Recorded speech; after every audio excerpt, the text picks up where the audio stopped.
Hi everyone, and thank you for watching our video today. I'll be talking about subdivisions and generally how they can help you stay together as a group. So in case you don't know, subdivisions are when we take the bigger beats and we divide them into smaller units. So for example, instead of just thinking of the quarter note beat, you might think of eighth notes or 16th notes.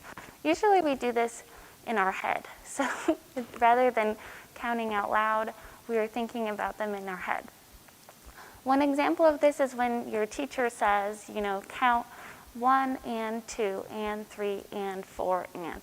That way you're hearing the eighth note subdivision on the ands. Another way you can count is 1 E and a 2 E and a 3 E and a 4 E and a. That way you're hearing the 16th note subdivisions instead of just 1, 2, 3, 4.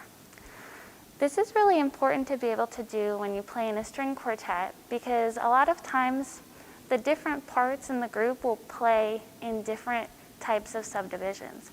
So while the cello might play longer, slower notes, the violins or viola might play faster values, and you have to be able to hear all of those values at the same time so that you don't get ahead or behind the beat. So we're going to show you a couple examples of how subdivisions are heard in the music. The first example you're going to hear is in a Beethoven quartet with a variation that you can hear. The melody is like long and beautiful, but there are other smaller subdivisions happening underneath, and the melody has to listen to those so that the group doesn't fall apart.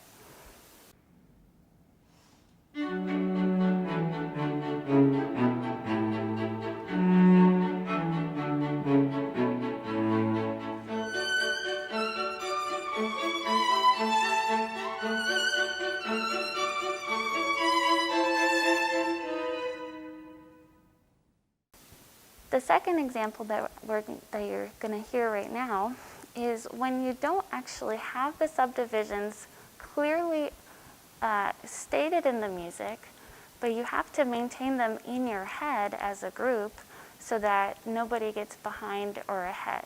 So you're going to see an example of how we are thinking of the subdivisions in our heads as a group, even though they're not written in the music. And then you're going to see how we play them normally without actually hearing the subdivisions.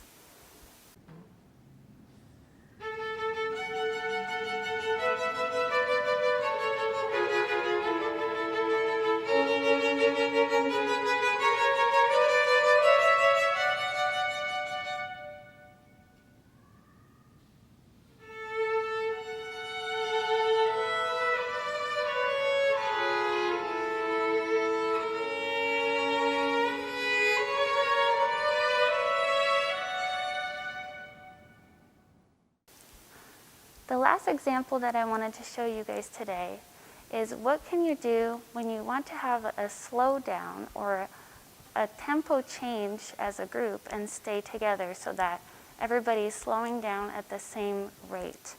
So it's important that when you do a slowdown, everyone is thinking not just, oh, get slower, but you're thinking 1 and 2 and 3 and 4 and 1. So you're gradually slowing down the subdivisions inside of the beats.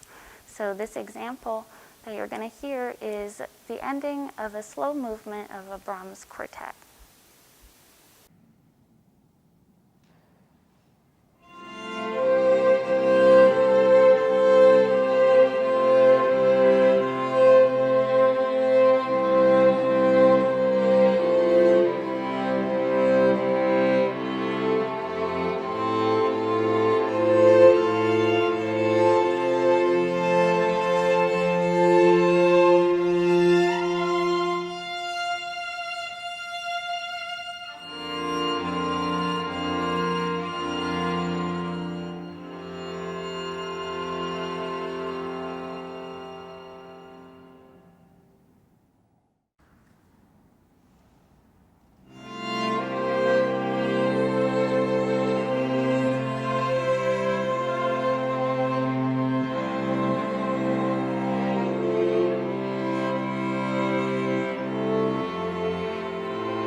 So hopefully you understand why subdivisions are really important to have always going in your head, and this will help you stay together as a group. Thank you again for watching.